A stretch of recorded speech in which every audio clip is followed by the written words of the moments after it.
Hello children, welcome to my classroom for class 10th. I am Archana Mishra and we have studied our chapter number 6 from our social studies 10th class. Now let us recapitulate the chapter and revise it thoroughly. And the last 5 minutes of my video got blurred because of some technical problem, children. Hello children, I am Martinet Mishra. Welcome to my classroom for class 10th. In my last video, we have completed our chapter number 6, that is population, from our social studies 10th class. Let us recapitulate the chapter and we should revise it thoroughly. So, you should prepare a notes of this chapter and we should revise it. Students, last 5 minutes of my video of chapter number 6 got blurred, so again we should revise the population map given in our textbook, that is given for different countries like Sweden, Kenya, India. This population map again I will explain you so that you should understand. Let us recapitulate chapter number 6, that is population. What is population? Population is the total number of people living in a country or in an area during a particular period of time. So what is population? Population is the total number of people living in a country or in an area during a definite period of time. Population came from the word people. So the total number of people living in an area during a definite period of time is called population.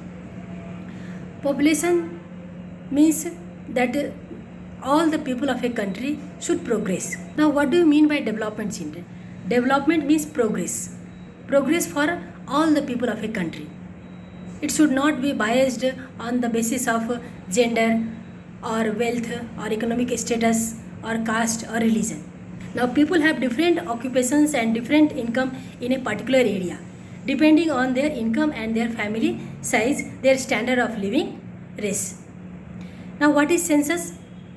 Census is the counting of the people living in a country, that is called census.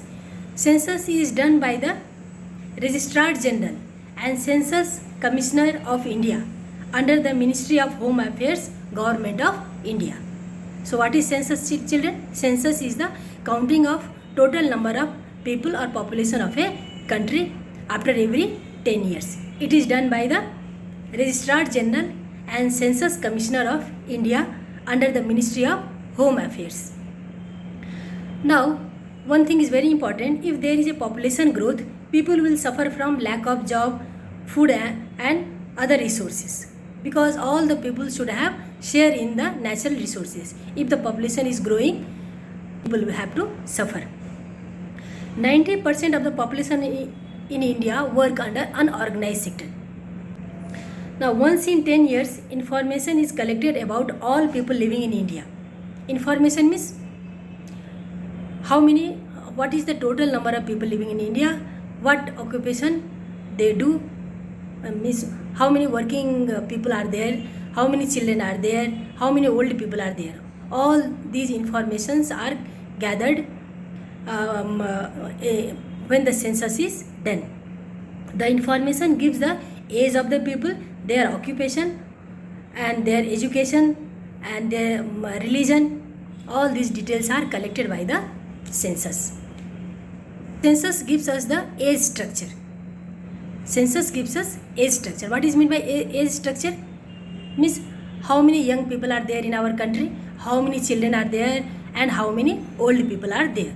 So especially it is grouped under three main groups. It is divided under 3 main groups: old people, young people and children. It shows the working people and depending on other people. Percentage of children from 0 to 14 years. All these structures are shown by census. The population of a country can be grouped into 3 main categories. Just now I have told you, children below 15 years. They are called non-working group, because from 0 to 14 years it is their age when they should be taken care and they have the right to education, good food, shelter and care from the parents. They should not be obliged to earn money to help their family. Working age group. What is the working age group? 15 to 59 years. Between this age group, people should work and earn money. Now aged people above 59 years. It is the age of retirement, mainly in retirement at the age of 59 or 60. Now these people, those who are working in an organized sector, they are salaried persons and they get benefit after the retirement. They are getting retirement benefit and they are getting pension. Now unorganized sector, those people who are working in an unorganized sector, they are not getting pension. As long as they can do their work, they can earn the money. After that, they have to depend on their children. Now there is one word, sex ratio. What is meant by sex ratio? The total number of female per 1000 male is called sex ratio. Sex ratio indicates the hidden form of discrimination. If the sex ratio is in the negative, that means per 1000 male, if there is less than 900 or 980, this is showing that there is a discrimination in the society. If the sex ratio is in the positive, that means if it is more than 1000, then it shows that there is no discrimination against female in the society. One thing more we have to concentrate, that naturally the female babies born more than male babies. Per 100 male babies, 103 female babies are born. But yet their population is less, because from 0 to 5 years they die more than the male babies because of lack of care and medical facilities. So this is very sad for any country. Now again, naturally it has been also proved that female babies' survival rate is more. Yet if they are dying, then there is a lot of discrimination in the society. Now children, sex ratio does not depend on the per capita income or a very rich society. If the mindset is not good, then society, though their per capita income is more, yet there is a lot of discrimination in the society and their sex ratio is always in the negative. As for example, Punjab, Haryana, their sex ratio is like 870 or 880 per 1000 male. That is in negative. But the states like Kerala, Andhra Pradesh, they have sex ratio in the positive or equal, because there is less discrimination in the society. And if you take an example of foreign country, then USA is a country, Sweden and most of the European countries, their sex ratios are in the positive because there is no discrimination in the society. Now one more thing we have to learn, literacy rate. What is meant by literacy rate, children? Literacy rate means the people, male or female, from 7 years above, who can read and write and understand in any language are called literate people. During independence times, in 1947, when India got independence, our literacy rate was 12%. Actually, earlier in ancient India, our literacy rate was 100%. All the male and female, they had to get education, they have to go to Gurukul and learn.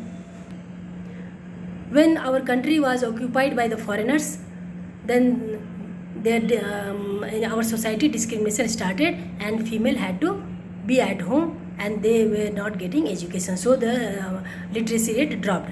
And during independence, only 12% was their literacy rate in India.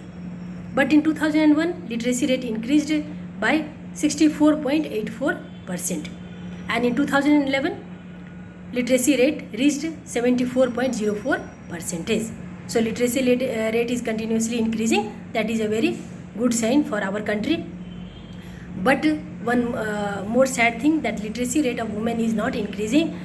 When male literacy rate is 82.14%, whereas women literacy rate is only 65.46%. So these things should be taken into consideration by the government.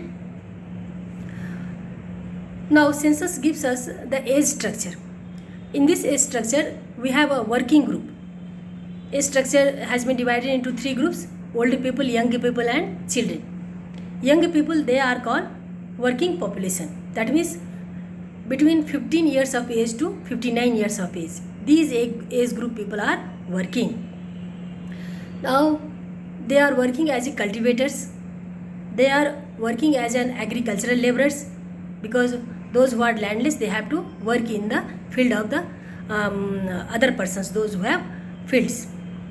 And workers in household industries like BD industries and some manufacturing unit they establish, making bag, shoes, chappals, all these things are called household industries. So 0 to 4% to 59% of people are working in the household. Other workers like shopkeepers, like teachers, doctors, professors, they are called working people, and they constitute 41% in the working group. So if we divide working population, it will be divided into mainly 4 parts: cultivators, agricultural laborers, workers in household industries, and other workers. Now one thing very important, children, population is not static. It is a dynamic thing. It goes on changing. Why it changes? There are mainly 3 reasons for the change in population: birth, death, and migration. Birth increases in the total number of population, death decreases the total number of population, and migration.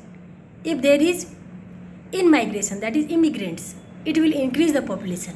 And if there is out migrants means the people who leave the land and go to the other place, they are called out migrants. And immigrants, the people who are coming from the other place to our place, are called immigrants. Immigrants increases the population and out migrants decreases the population. So why people migrate? People migrate in search of job, education, and to earn money, to do some work so that they can earn better and increase their standard of living. So these are the things which changes the sizes of population. Children, what is the population change? What is the population change? If we exclude migration, either immigration or out migration, only you should take the birth, that increases the population, and death.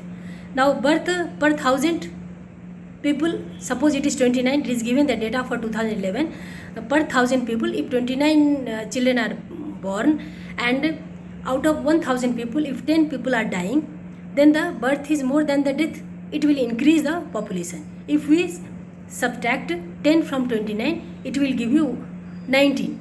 Per 1019 children are born.